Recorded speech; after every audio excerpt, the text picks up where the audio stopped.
मित्रों, आने वाले समय में घर में होगी पैसों की बारिश, जिसकी वजह से जो भाग्य में नहीं वो भी मिलेगा। मित्रों, कई जातक हमसे यह सवाल पूछते हैं, उनके मन में यह उत्सुकता रहती है, क्या हमारी कुंडली में राजयोग है या नहीं है। आज के इस वीडियो में हम आपको एक ऐसी सरल विधि बताने जा रहे हैं जिसका उपयोग करके आप स्वयं यह पता लगा लेंगे कि आपकी कुंडली में राजयोग है या नहीं है। इसके साथ साथ दोस्तों, आज के इस वीडियो में हम आपके जीवन काल के बारे में हर एक बात के बारे में चर्चा करने वाले हैं। क्यों आपके जीवन में इतनी समस्याएं चल रही हैं? हम काफी लंबे समय से यह देखे चले आ रहे हैं कि आपके जीवन में समस्याओं का अंत नहीं हो रहा है। खासतौर से रुपए पैसे को लेकर समस्या बहुत अधिक बढ़ गई है और रिश्ते नातों में भी उथल पुथल मची हुई है। तो दोस्तों, इस वीडियो में हम आपके जीवन के हर एक पहलू पर विस्तार से गौर करने वाले हैं। आपके जीवन की सफलता, आपके जीवन की असफलता, आपके उतार चढ़ाव, हर एक विषय पर चर्चा करने वाले हैं।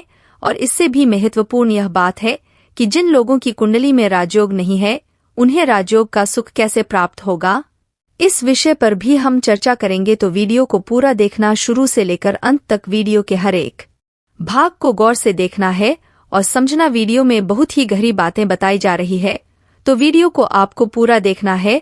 और आपसे एक निवेदन है कि चैनल को सब्सक्राइब करना भी ना भूले और कमेंट में पूरे भक्ति भाव के साथ जय मां भद्रकाली लिखना भी ना भूले। माता आपका कल्याण करेंगी। चलिए दोस्तों, वीडियो की शुरुआत करते हैं। भगवान श्री कृष्ण के एक बहुत ही सुंदर विचार के साथ यह आपको एक नई ऊर्जा और प्रेरणा भी देगा। तो दोस्तों, भगवान श्री कृष्ण कहते हैं कि एक ऐसा इंसान जो अपने जीवन की किसी भी सफलता या फिर किसी भी असफलता से विचलित नहीं होता, ना ही शोक मानता है और ना ही खुशियां मनाता है, तथा अपने जीवन के हर एक कर्म को ईश्वर को समर्पित करता है।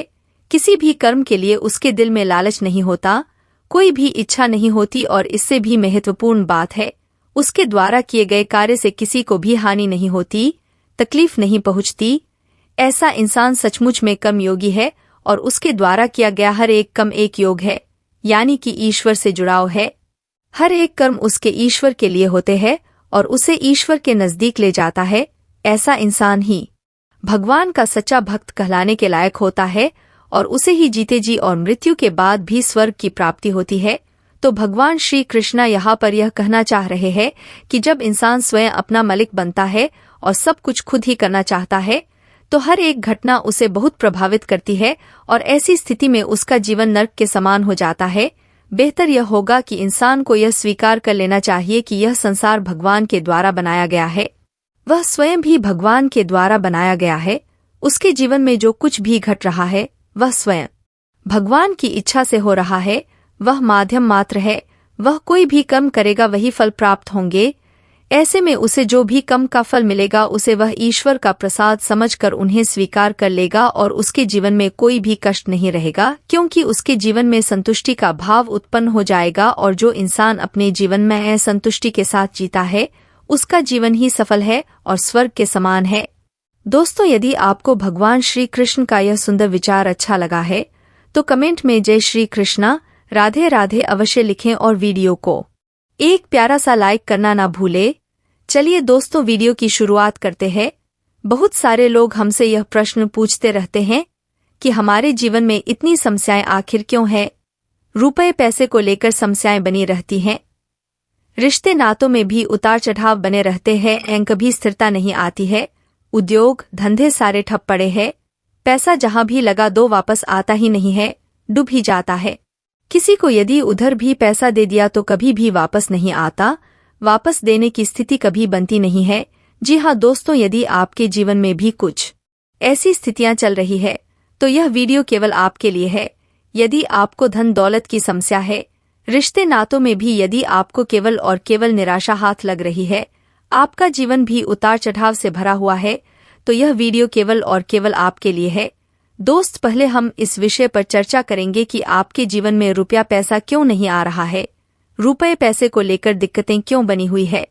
लेकिन उससे पहले दोस्तों, हम आपको बता दें कि आपकी ग्रहों की स्थिति अच्छी बनी हुई है, आपके ग्रहों की तरफ से आपको कोई भी परेशानी नहीं है। तो फिर आपके मन में यह सवाल उठेगा कि फिर ऐसी कौन सी समस्या है जो आप अपने जीवन में इतने दुखी है, परेशान है, आपके धंधे व्यापार चल नहीं पा रहे हैं, रुपए पैसे की इतनी दिक्कत क्यों बनी हुई है? तो दोस्तों हम आपको बता दें कि कई बार ऐसा होता है कि जो जीवन में समस्याएं चल रही हैं उनके कारण दूसरे ना होकर हम स्वयं भी हो सकते हैं, यानी हमारे स्वयं के द्वारा की जाने वाली कुछ गलतियां होती हैं जिनकी सजा हमें मिल रही होती है, जिनके बदले में हमें कष्ट मिल रहे होते हैं। जी हाँ दोस्तों, और आपके साथ तो अक्सर ऐसा होता है कि आपको अक्सर अपने लोगों से ही धोखा मिलता है, आपके अपने ही आपका शोषण करते हैं, आपकी परेशानियां बढ़ती रहती हैं और प्रेम के मामले में भी आपकी राशि के जातक अक्सर धोखा खाते हैं, अक्सर परेशान रहते हैं, या तो आप लोगों को सच्चा प्रेम कभी मिल ही नहीं पाता है, और यदि मिल भी जाता है उसमें इतनी रुकावटें आती हैं कि कभी कभार रिश्ता समाप्त होने की स्थिति बन जाती है। तो दोस्तों हम आपको बताएंगे कि आपके द्वारा कौन सी ऐसी गलतियां की जा रही है जिनकी वजह से आपके जीवन में सारी समस्याएं चल रही है। कहीं ना कहीं उसके लिए आप स्वयं ही जिम्मेदार हैं। दोस्तों हमें यह स्वीकार करने में कभी झिझक नहीं होनी चाहिए कि गलती हमारी भी हो सकती है। तो दोस्तों ध्यान से सुनिए कि सबसे पहली गलती आपकी क्या है। हम आपको बता दें कि आपकी सबसे पहली गलती जो आपकी सफलता की सबसे बड़ी बाधक है वह है कि आप अपने आसपास नकारात्मक वातावरण हमेशा बनाकर रखते हैं। जी हाँ दोस्तों, आप माने या ना माने लेकिन यह बात 100% सत्य है। लेकिन कैसे, यह हम आपको बताते हैं। तो दोस्तों आपकी सबसे बड़ी गलती है कि आप बात बात पर क्रोध करते हैं, और यदि आप क्रोध कर नहीं पाते हैं तो गुस्सा आपके मन में भरा रहता है। फिर वह गुस्सा किसी ऐसे इंसान पर निकलता है, खासतौर से आपके अपनों पर, आपके परिवारजनों पर निकल जाता है, जिससे कि आपके परिवार का माहौल भी दूषित हो जाता है और आपका स्वयं का मन भी जब उस गुस्से को संचित करके रखता है, जब अपने मन में आप उस गुस्से को रखते हैं तो आपका मन भी दूषित होता है।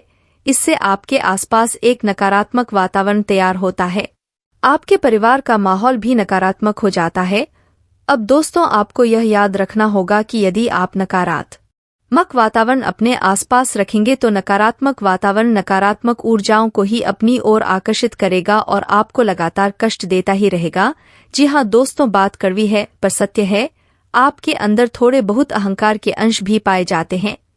अहंकार भी आपके अंदर कहीं ना कहीं अवश्य ही पाया जाता है, जो कि दूसरी सबसे बड़ी वजह बनती है आपके आसपास के वातावरण को बिगाड़ने के लिए, नकारात्मकता को आपकी ओर आकर्षित करने के लिए। जी हाँ दोस्तों, हम जानते हैं कि आप दिन भर अपने कामकाज में व्यस्त रहते हैं, अपनी दुकान पर, अपने व्यापार पर आप दिन भर लगे रहते हैं, कठोर परिश्रम करते हैं, पर आपको सफलताएं प्राप्त नहीं हो पा रही हैं, जिनकी वजह से आप मन ही मन दुखी रहते हैं, थोड़ा बहुत क्रोधित भी रहते हैं, और वही गुस्सा आपका इकट्ठा होता रहता है।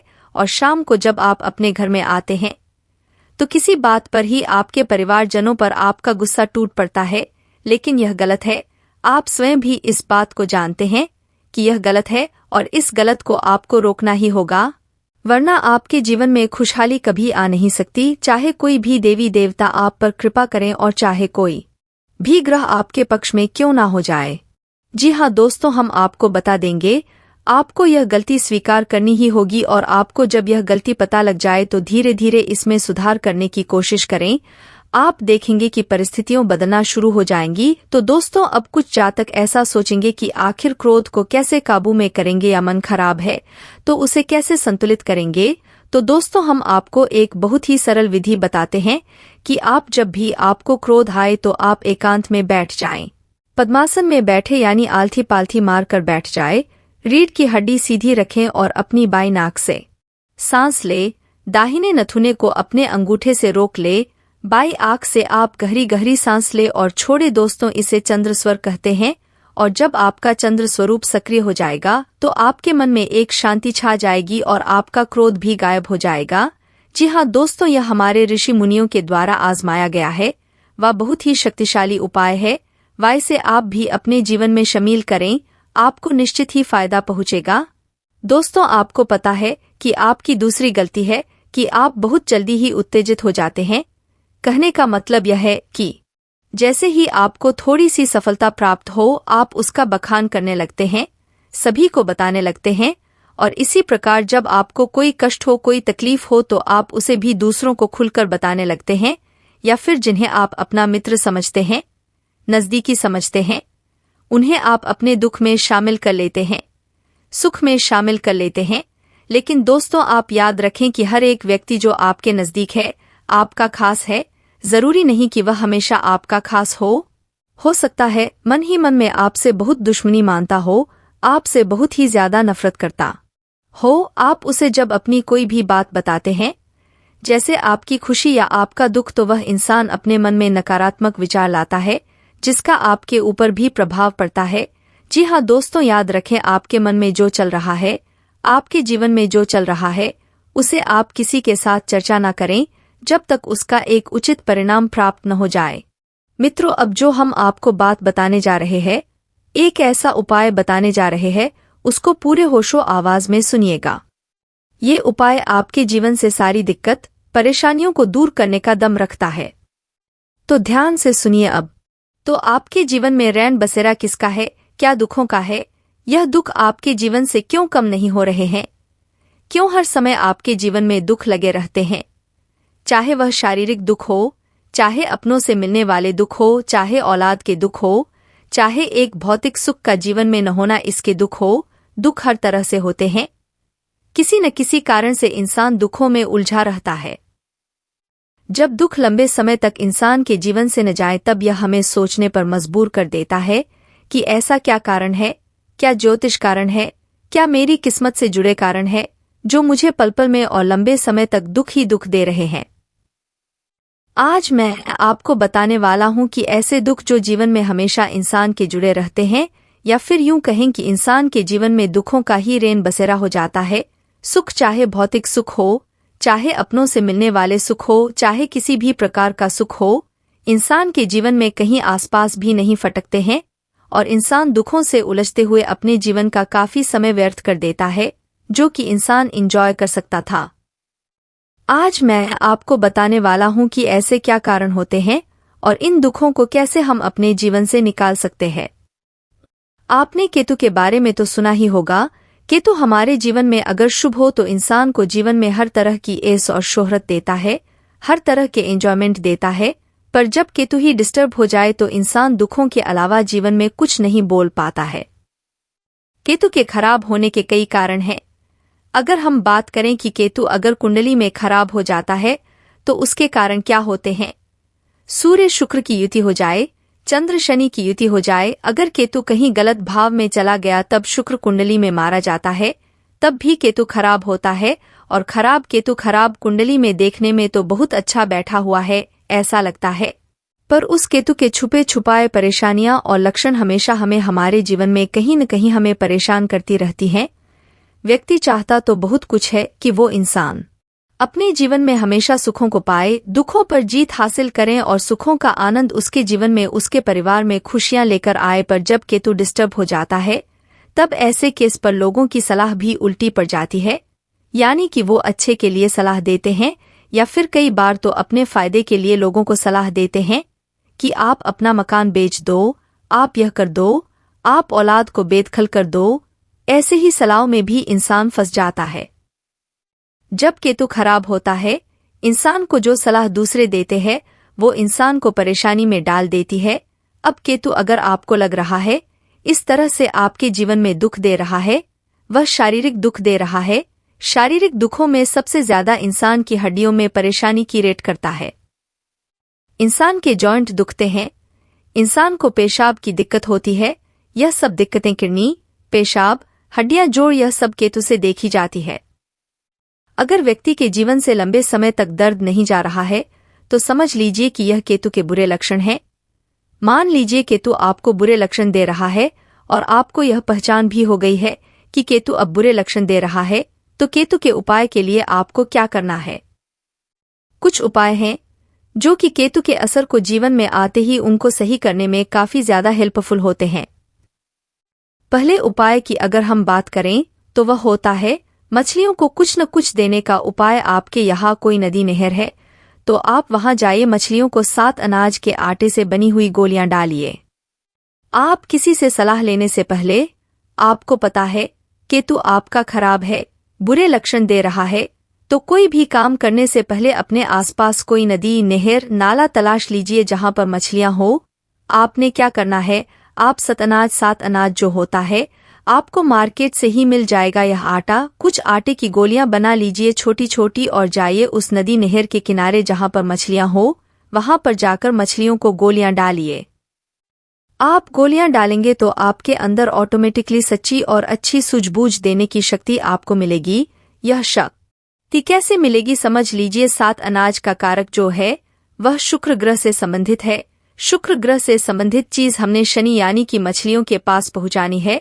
मछलियों के पास पहुंचकर जो शनि के एजेंट है राहु और केतु, यहाँ पर केतु उच्च होता है क्योंकि शुक्र और शनि का जब भी मेल होता है तब केतु पॉजिटिव बनता है। यह आपको एक अच्छी सूझबूझ देने में काम करेगा। हो सकता है कि आपको पहली बार में ही इस उपाय के इफेक्ट दिखाई दे। पॉजिटिविटी इतनी आएगी कि आप खुद महसूस करोगे, अच्छी सोच आपके अंदर जागृत होगी, अच्छा डिसीजन ले पाओगे, किसी के चक्रों में नहीं रहोगे, अच्छी तरह से डिसीजन लेकर अपने जीवन में संकट नहीं आने दोगे, नहीं कष्टों में फंस पाओगे और कष्ट चल रहे हैं तो उनसे निकल पाओगे। अब दूसरा उपाय क्या होता है, मान लीजिए सूर्य और शनि का योग है तब भी यहाँ पर केतु खराब हो जाता है।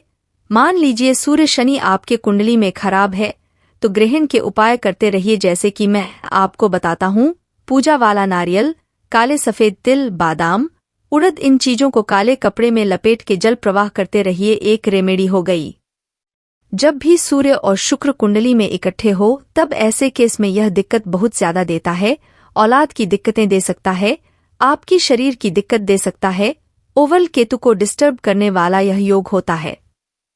इस योग के लिए कांसे की कटोरी में लाल गेरू लेके जल प्रवाह करते रहिए कटोरी के सहित, तभी केतु के आपको अच्छे असर देखने को मिलेंगे। अब चंद्र और शनि देखिए, 8 नवंबर को चंद्र ग्रहण पड़ रहा है और चंद्र और शनि की युति जिसकी भी कुंडली में है वह लोग तो यह काम जरूर करें क्योंकि चंद्र और शनि का योग ही केतु को नेगेटिव कर देता है। यह उपाय आपने ग्रहण के समय करना है। पूजा वाला नारियल, काले सफेद तिल और साथ में साबुत उड़द, बादाम, यह सारे काले कपड़े में लपेटकर जल प्रवाह कर आइए। जल प्रवाह नहीं कर सकते तो मंदिर में देकर आइए। इसके साथ साथ अगर हम दुखों की बात करें तो जब किसी इंसान को चोट लगती है, आपने देखा होगा तो बड़े बुजुर्ग क्या करते हैं, हल्दी वाला दूध पिलाते हैं। क्यों पिलाते हैं, कभी आपने सोचा है? जब दुख यानी कि दर्द शरीर में आ गया तो वह केतु है और केतु के दोष दूर करने के लिए चंद्र और बृहस्पति की मदद ली जाती है। चंद्र हो गया दूध, बृहस्पति हो गए हल्दी, यह दिया जाता है ताकि उसके शरीर से वह दुख दर्द कम हो, किसी प्रकार का सेप्टिक न बने, किसी प्रकार से आगे जाकर दिक्कतें न हो। यह लॉजिक होता है कि हम क्रमांक दूसरे ग्रहों को इस्तेमाल करके अपने उस ग्रह की जो प्रॉब्लम आ रही है उसको सही कर रहे होते हैं। अब इसके साथ साथ मान लीजिए आपने केतु को सही करना है तो केतु को सही करने के लिए केसर का तिलक बृहस्पति को उच्च करिए, यानी कि बृहस्पति को अच्छा करे। केसर माथे, जुबान, नाभि, कानों पर भी लगा सकते हैं। इसके साथ साथ एक लहसुनिया रत्न होता है, वह पहन सकते हैं अपने इंडेक्स फिंगर में या फिर सुलेमानी। अब यह जो रत्न होंगे या तो पंच धातु में पहने, सोने में पहने या पीतल में पहनिए, क्योंकि हर एक रत्न का काम करना डिपेंड करता है कि इसके साथ आपने कौन सी धातु का इस्तेमाल किया है, क्या उसके मित्र ग्रह की है। और पंच धातु तो एक ऐसी धातु है जो हर एक रत्न के साथ काम कर जाते हैं। किसी भी रत्न के साथ पहन लीजिए, इसका कोई भी साइड इफेक्ट नहीं होता। कई लोगों को चांदी नुकसान करती है, सोना नुकसान करता है, सूट नहीं करता तो पंचधातु में पहनिए, इसमें कोई प्रॉब्लम नहीं है, आपको 100% सूट करेगा। अब इसके साथ साथ केतु को और अच्छा करने का सिंपल तरीका, मान लीजिए आप नहीं ज्यादा उपाय कर पा रहे, नदी नहर नहीं है, तो आप एक काम करिए, एक आंवले का पौधा अपने घर के आसपास कहीं लगा दीजिए। घर में मत लगाइए, घर के आसपास लगा दे या कहीं धर्मस्थान या मंदिर में जाकर लगा दीजिए और उसकी डेली आप सेवा करिए। सेवा कैसे करनी है उसको बढ़ने दीजिए, 4 दीवारी कर दीजिए, जाली लगा दीजिए ताकि वह खराब न हो। उसके ऊपर आप जल चढ़ाते रहिए, जैसे जैसे वह पौधा बड़ा होता रहेगा केतु दूसरे भाव में यानी कि धर्म स्थान में बहुत अच्छे असर देता रहेगा। जो भी दोष होते हैं सही हो जाते हैं। लगाइए, देखिए आपके केतु के दोष कैसे दूर होंगे। या फिर आप आंवला समय समय पर धर्म स्थान में दे सकते हैं, या फिर केला फल जो केले होते हैं, केले का दान आप धर्म स्थान दे सकते हैं। धर्म स्थान में दीजिए क्योंकि यह धर्म स्थान चाहे वह कोई भी जाति, कोई भी धर्म का व्यक्ति है, उसका जो धर्म स्थान होगा वह अपने धर्म स्थान में देगा, चाहे तो पुजारी को भी जाकर दे सकते हैं। पौधा लगा लेने से काफी अच्छे रिजल्ट मिलेंगे। केतु खराब है तो घर में किसी तरीके से आप यह पौधे मत लगाइए। जो ग्रह प्रॉब्लम वाले हैं उनसे संबंधित चीजों को घर में मत लगाइए, नहीं तो वह प्रॉब्लम देंगे। उनको अच्छी जगह शुभ स्थान पर लगाइए, बाहर लगा सकते हैं। लोगों को छाया देगा। उनके जीवन में कोई परेशानी है उनकी छाव मिलती है। आप प्रकृति के साथ जोड़ते हैं। यह चीजें करिए, नेचुरल तरीके से अपनी परेशानी का हल ढूंढिए और नेचुरल तरीके से किया गया उपाय लंबे समय तक काम करता है। अब आपने इतने उपाय समझ लिए केतु के, और केतु से संबंधित कुत्ते की सेवा तो रह ही गई। कुत्ते की सेवा जितना करेंगे उससे प्यार जागृत करेंगे, अपनापन उसे महसूस होना चाहिए। कुत्ता आपका इंतजार करें और वह कुत्ते जो गली मोहल्ला में होते हैं उनकी सेवा करिए, देखिए उसके अंदर प्यार जागृत होगा, वह आपका इंतजार करेगा। उतना ही केतु शुभ होगा, यानी कि अपने हाथों से उसे वह दीजिए जो उसे पसंद है। ब्रेड, दूध, जो भी, जैसे कुत्ते के बिस्किट आते हैं, कुछ भी ऐसी चीजें दीजिए, देखिए कितने अच्छे रिजल्ट आपको मिलेंगे।